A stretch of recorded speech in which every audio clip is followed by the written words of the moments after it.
gitmez izleri. Kar getirdin yaz ayında gönül zemheri.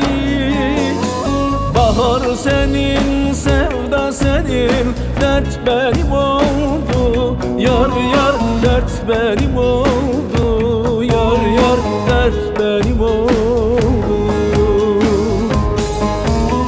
Bahar senin, sevda senin, dert benim oldu. Yar yar dert benim oldu. Yar yar dert benim oldu.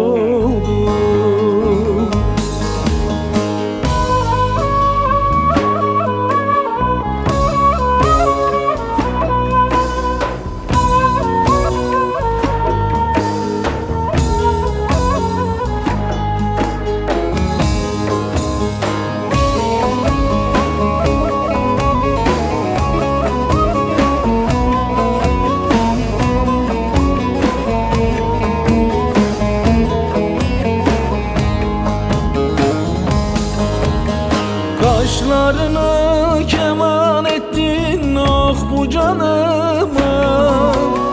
Kaderden istedim seni yazsın alnıma. Korktuğum felek değildi gelsin canıma. Del oldum senin uğruna durduramadım. Yar yar durduramadım. Yar yar durduramadım. Del oldum senin uğruna durduramadım. Yar yar durduramadım.